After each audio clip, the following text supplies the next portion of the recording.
Hello guys and welcome to Vlogin Project. In case you don't know me, you're very welcome to my channel and you've come to the right place because I do only honest reviews over here. So today I'm gonna have a look at the Samsung Galaxy S9 and is it worth 739 pounds, guys? And in case you're wondering why should I trust this punk ass in front of my screen, well, I've been using the Samsung Galaxy S8 as, well, most of the time my daily driver since last August. And I also have the Samsung Galaxy S7 as my company phone, so I kind of know what I'm talking about. So let's start, baby. Okay guys, so I've already done the unboxing in my previous video, so make sure you check this one out if you're interested what's inside the box, as well as I've done the review of the official Alcantara and LED cover case, as well as some other cases from Rinke on my channel, so you could as well check these ones as well. So first of all, we're gonna talk about design and build quality, and I'm gonna try to keep it short and simple this time, guys. Now that's the coral blue version of the phone, and I really like it. As you can see, the reflections are absolutely ridiculous on this phone, and it's phenomenal. I mean, I have absolutely no complaints about the color options over here. You've got the lilac color as well, you've got the black color as well, so I could have wished that they've introduced some sort of a red or white or something like that. They might add them a little bit later on, but for now I'm happy with what I have. And overall, this time they've painted the frame as well. Now, if you've seen the generic Everything and Tech Rocks videos, if you scratch those frames over here, actually the paint is gonna come off, guys. So that's something that they've changed in a negative way over the previous generation S8, which I'm not a particular fan of. But in this particular phone, you need a case all the time, guys. So what other changes that they've done? They've narrowed down the bezels just a little bit. The phone is just a little bit short. You're only gonna notice that in your everyday use. But the other thing that they've changed is actually you can feel the edge over here on the phone this time. I'm really not sure why they've changed this aspect of the design. Probably just to improve the one-hand grip over here. But considering that's the Galaxy S9, the regular version, the short version, I didn't have a problem with this form factor as well. And basically that's why I choose the S9 over the S9 Plus, because it just fits in my hand perfectly fine. I've got average hands. I'm 180 centimeters, 1 meter 80 centimeters tall, pretty much average guy, as you can imagine. But it's just the S9 Plus was a little bit too big for me. This is definitely the form factor for me, guys. But the thing is that, I mean, design wise, I'm happy that they've moved the fingerprint reader below the camera, but still, when you get your phone out of your pocket like that, and when you press like that, check this one out. You're pressing the camera once again. So I don't know. I mean, when Samsung is gonna learn, guys, I mean, just figure something out. Put the fingerprint reader over here, put the camera over here or something like that. That's not the right way to go, guys. But anyway, the other change that they've done over the S8 is this curvature of the screen over here. Now, I'm not really sure how to explain this to you guys, but it's just now you have more flat area of the screen and less edge. Now on this side the Bixby button is still here, unfortunately. It's a shame that Samsung is not listening to their customers, because everybody said that he's not using the Bixby button, and yet we've got a Bixby button once again. But anyway, that's our power button over here. And pretty much that's it, guys. Very simple design. At the bottom, the only change that we've got is that the speaker is kind of inside. You've got a huge hole over here, where the last year it wasn't like that. And pretty much that's it, I would say. And of course, this time you've got stereo speakers, one over here, but we're gonna talk about speakers a little bit later on my review, guys. So design wise, it's still one of the best. It's not that impressive anymore as it used to be last year, but it is what it is. Now, something very important to the UK users. By the way, this is the 64 gig version with just 4 gigs of RAM. That's the only option available in the UK. But at least this time, and that's huge, for the first time, Samsung is allowing the UK users to buy the Duos version, which means it has dual SIM card support, guys. Samsung has never done that before, but I'm glad that finally I can get 2 SIM cards on my Samsung Galaxy phone without importing it, so I can have the full warranty, guys. Now, the price in the UK is £739, the price in the US 719. dollars. I don't know why it's cheaper in dollars, and if you do the conversion, it's way cheaper, considering that in Europe we've got the Exynos version, and in the US you've got the Snapdragon version, the 845, and I really don't know, because I mean, I believe that it's more expensive to Samsung to order Qualcomm, the Snapdragons, rather than to produce their own chips. So over here the realistic price should be something like 650, at least in my opinion. But anyway, it is what it is. Now, heart rate sensor over here, it says that it can measure your blood pressure as well, but the application is not kind of ready yet. It's in kind of development stage. It's only available in the US, so don't count on this sensor over here to measure your blood pressure. Anyway, guys, and when we talk about fingerprint reader, I mean, check this one out. It's a little bit on the slow side. There's definitely some delay. Check this one out, guys. It's not the fastest one in the world, but it's definitely better than last year's, so that's a minor upgrade. But anyway, now the other way of unlocking your phone is using the intelligent scan, which means the phone is gonna use the iris scanner over here plus the facial recognition from the front-facing camera, depending on basically how far your face is through the phone. I mean, if it's like this much of a distance, like 30-35 centimeters, is gonna use the iris scanner, and if it's further away like that, is gonna use the camera, and combined this should, you know, provide a better and improved facial recognition. So let's check this one out, how it works, guys. As you can see, it's nowhere as fast as the OnePlus 5T, but it's definitely quick enough.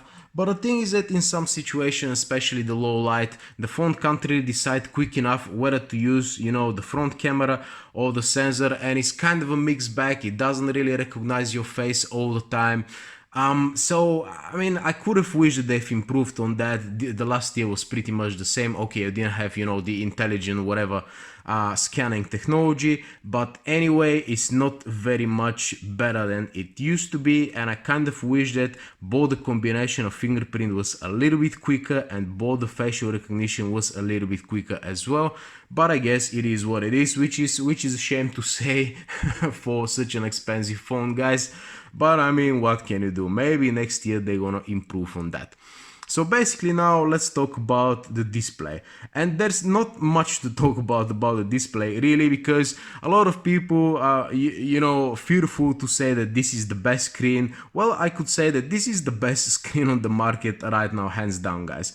It's definitely bright enough. You can override the brightness settings, you can put it on auto, and when you put it on auto it's gonna get even brighter. So that's definitely the best screen out there, guys.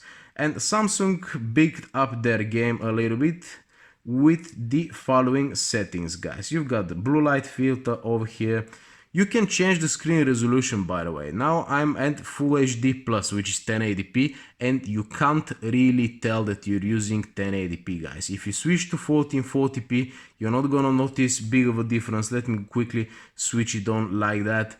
In terms of you know, let's see, screen mode, you've got adaptive display, AMOLED, cinema, photo, basic. You can as well tweak the colors to yourself. You've got the advanced options for the RGB. So basically you've got the full package with the Galaxy S9 over here, guys.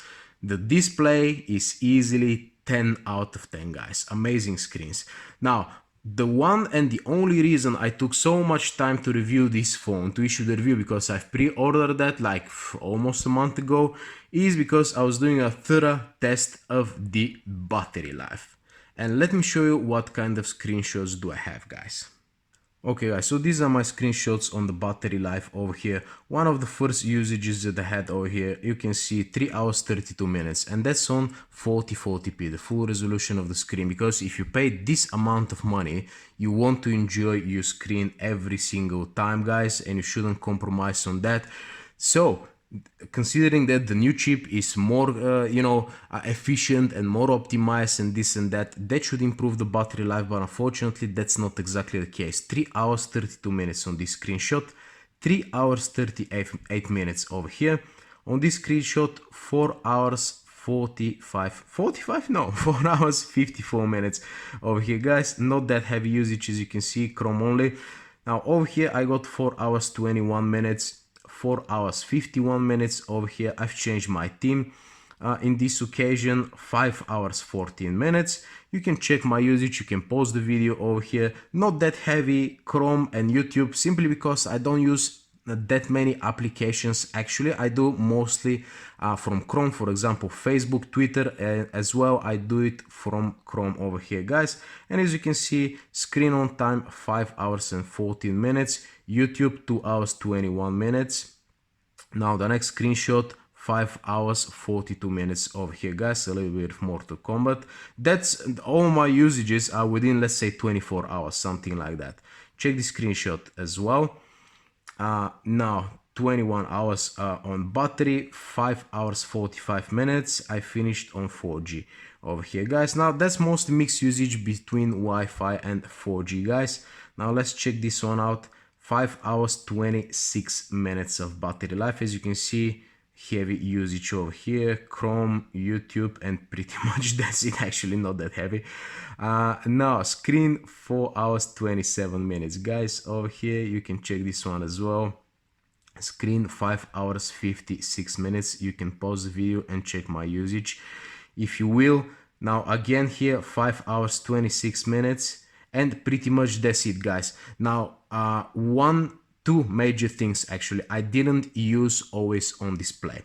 I don't like it, I don't use it, I don't need it, but if you do, expect half an hour less of battery life. Now for somebody like me who doesn't want to use the always on display, there's a very simple trick to check your notifications quickly. You just hover on the screen like that when you hand, and it gives you a glance to your lock screen, guys. In order to activate this feature though, it's a little bit hidden. So basically what you do is you go to settings.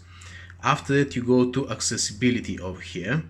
After that you have to go to, let me see, where is it? Dexterity and interaction, and switch on easy screen turn on. Check this out. Turn on the screen without having to press the soft keys. It uses one of the sensors like that. You just hover your screen like that, similar to the Moto display.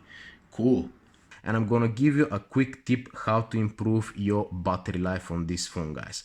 Let me show you some applications that I had to disable because they are actually draining the battery. Let me see. Now, unfortunately, I can't see now. Facebook App Manager, both disabled. You don't need that crap on your phone. LinkedIn, I don't need that as well. So it's very important to disable the Facebook, by the way.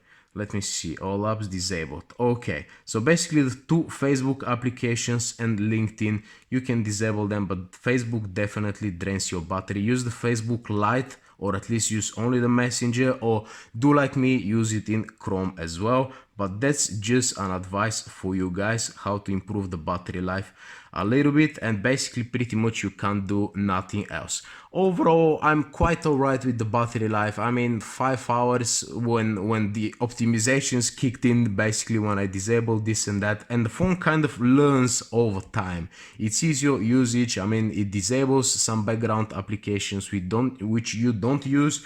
So you're gonna get pretty much 5 hours of screen on time every time, guys. I've tried the 1080p option. Basically it's gonna give you about half an hour more on screen on time, which doesn't really matter that much. So keep it on 40p, enjoy your screen all the time. So now let's move to performance. Now the phone is actually very quick, guys.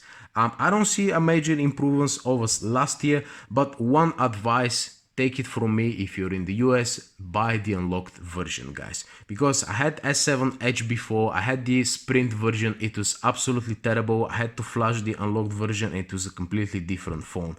It's not only the bloatware application that you can disable, the whole firmware is different, it's cluttered, it's not good. So always go for the unlocked version of no matter which Galaxy you get, guys.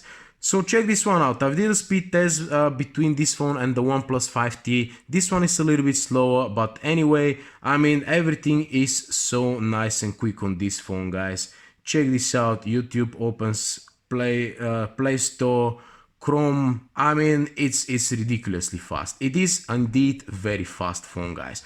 The only two occasions which you're gonna struggle, yeah, and you're gonna see a little bit of lag is the bloody Bixby. Check this one out. check how much time it requires for the Bixby to load up, which is just ridiculous, guys.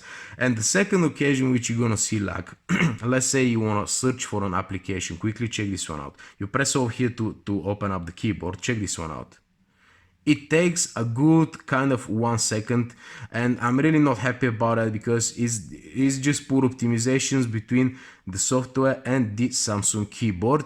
But it's not a big of a deal. You can always install Nova Launcher, you can always change the keyboard, and you eliminate this problem. And of course you're not gonna get Bixby as well. So basically, performance wise, I'm very happy. There's no point to show the gaming performance. You've got an application called Game Tuner where you can reduce the resolution, and I mean, game wise it's excellent, guys. The only thing is that it runs hot a little bit over here at the back, which I'm not very happy with.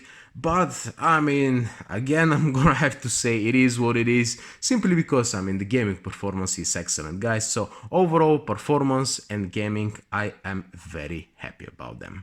Now moving on to the sound department, I would say that the headphone jack, yes, is still here and the sound is pretty solid, guys. It's a minor improvement over last year, but it's a little bit better. This time you've got Dolby Atmos as well. I'm really not a fan of its equalizer, but anyway, you can install any third-party equalizers and improve the sound a little bit more. But overall, out of the box, I'm very happy with the sound output, guys. Excellent job, Samsung. I've been seeing this constant, improvement over the year with Samsung, and they're pretty much catching up with the big boys. It's still not the loudest phone out there, but it's definitely getting the job done. So let's hear about the sound quickly.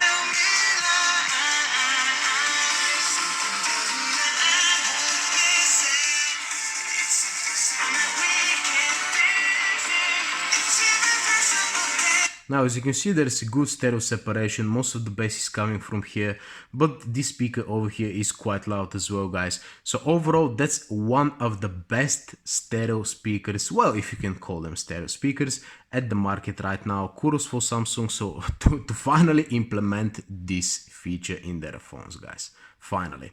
Now these are the options in the settings, guys. You have the Dolby Atmos, you've got an equalizer over here, UHD upscaler, Tube Amp Pro, Concert Hall, and this and that. And one major sound feature, which I don't know why nobody's talking about, Adapt Sound.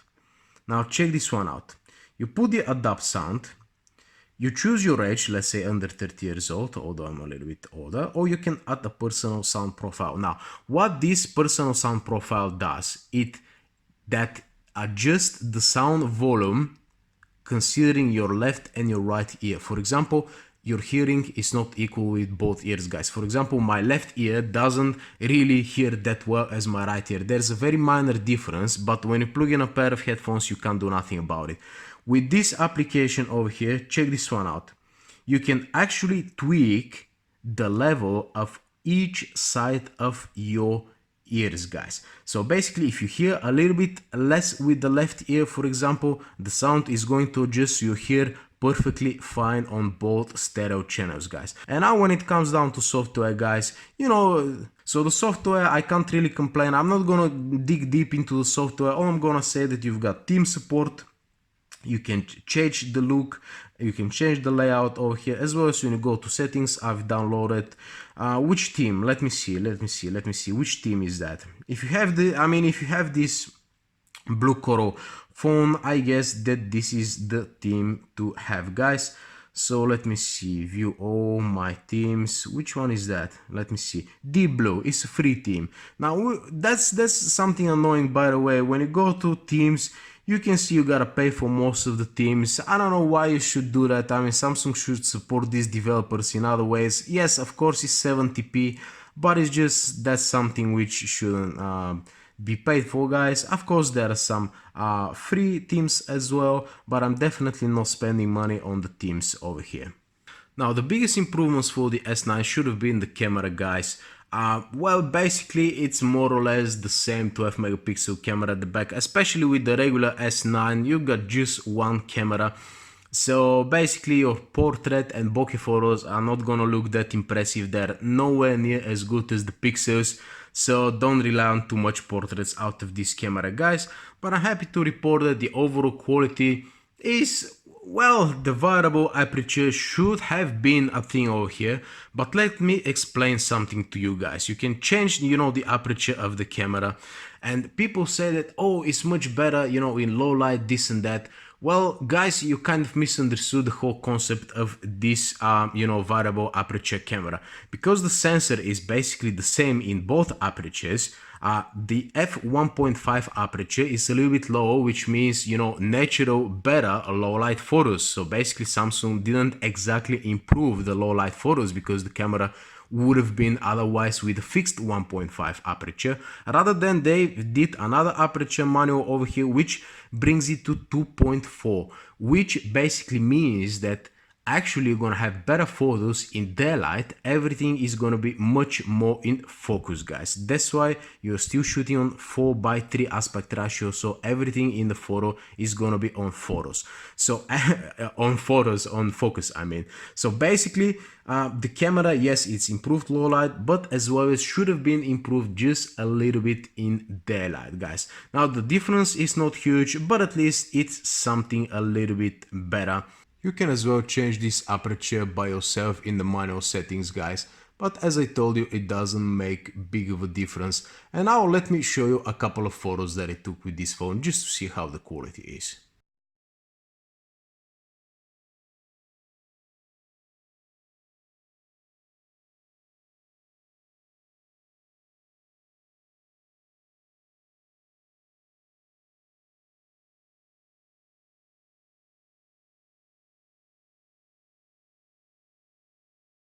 Now you can still double press the button over here to check the camera, and what I can say basically is that you've got two major new options over here, guys.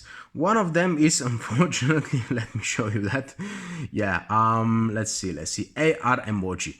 Now that's a bunch of crap over here. According to the AR emoji, that's me. And as you can see, it has absolutely nothing to do with me, guys. And now I'm talking on the camera and it's supposed to follow my face. But as you can see, I'm trying to move my eyebrows over here. It follows them a little bit. My eyes, yeah, when I blink, it follows them. But let's see my tongue, for example. You can't open up my tongue. And as you can see, the mouth is pretty bad. And as well as you can add those, stupid effects to your photo. Check this one out. That's absolutely ridiculous, guys, and that's unnecessary. That's basically a kid's joke, if you ask me, and it shouldn't be taken any seriously, guys. And the other thing which is improved, by the way, now the selective focus is really not good. When I was telling you about, I've already deleted all of the photos that I took because the edge detection is pretty bad, so it is definitely not good, guys. And now super slow motion is a thing. Now, if you know what super slow motion is, 960 FPS, guys, basically slow motion, super slow motion. The difference between this one and the Xperia is that you press the button and you wait, a motion to appear in the square. You can actually move the square over here anywhere. You can resize the square. So when a motion appears inside the square, it automatically shoots this, 960 FPS video, which is pretty handy, but unfortunately you need plenty of light for that. Now the light is kind of okay, but if it's a little bit worse than that, I mean, you can see some lines going on. I'm gonna just shoot a quick one over here and I'm gonna show you in a second. So I'm in my corridor over here quickly, guys. As you can see, there is not enough light, but definitely you can see. But you can see for the, slow motion video, you don't have absolutely nothing on the screen, guys. So you need plenty of light all the time. So yeah, basically back to this slow motion videos, guys. Let me show you a few examples that I have. I'm gonna do a separate video on that, by the way. But let's see what we're dealing with over here. Check this one out. Now Samsung adds this stupid music to your videos because you've got no sound. You can as well switch it off like here. There we go. Now check this one out. What happens when it slows down the video, guys? Check this one out. See now. Yeah? It's pretty cool, but consider that it just, slows down a fraction of a second. So there's a big chance that if you don't have a constant movement like that, you're probably gonna miss the whole point of that thing, guys. So something very, quick should happen. Otherwise, I mean, it's still not very good. It's 720p, but if you want to play around with it, that's definitely a cool feature, guys. So basically, to me, that's the biggest improvement of that camera. The 960 fps videos. So there you have it, guys, my review of the Samsung Galaxy S9. Now, I don't think it should have been called S9 because actually it's more like something like an S8s or S8i or SI or SL or S8T or something like that. Because basically it's just a minor improvement, guys. At the end of the day, when it comes down to what actually you're getting out of this phone, is basically two things: the 960 fps video and the stereo speakers. And basically pretty much that's it. We didn't have any new technology like the under the screen fingerprint reader, as well as 120 Hz screen. I guess they're keeping them for a next Note or for a next Galaxy, but it's just another year has passed and basically the phone is pretty much the same, guys. In terms of the headphone output is a little bit boosted, which is okay. The performance is more or less the same, I would say. The battery life, well, to me, although all the optimizations that I did and not using the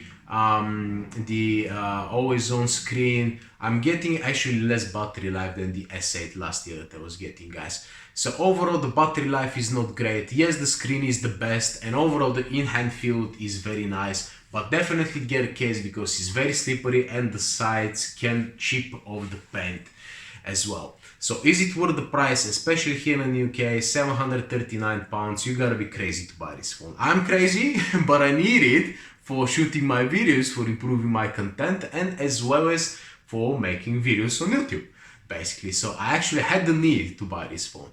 But especially if you have an S8, don't bother to buy this phone because, I mean, you can always use a Bluetooth speaker for the audio. Plus the S8 audio is not that bad, actually.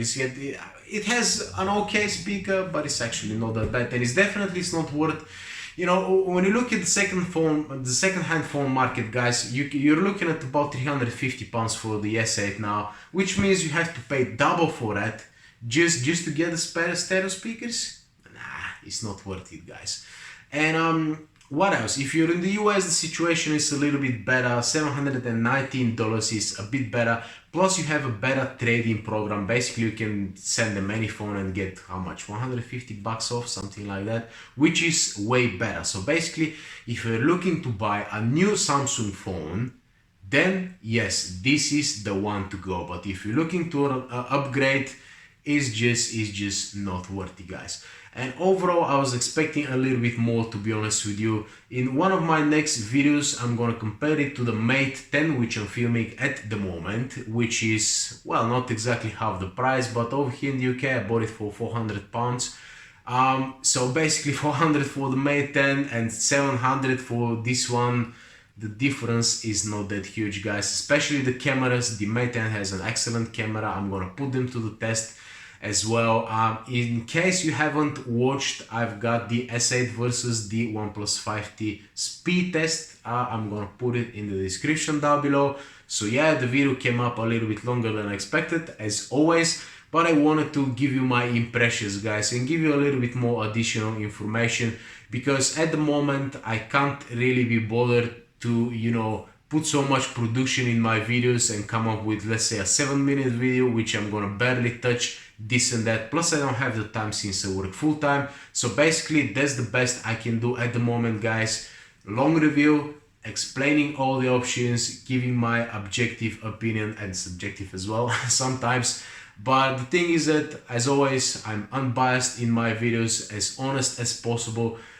Because basically that's your money, guys. You're working hard for this money, so you shouldn't, just watch the advertisement and just press the buy now button straight away. You should always check a few reviews, and if you can avoid, channels like the big channels, I don't want to name anybody because they're easily getting butthurt, but basically, if somebody is giving you a review on a phone based on 3-day usage, that's not a review, guys. That's pure entertainment. So wait at least 2 or 3 weeks after the official release for videos like mine to come up and somebody to give you his unbiased opinion. So yeah, thank you very much for watching, guys. That was Volokin Project, and see you in the next one. Adios.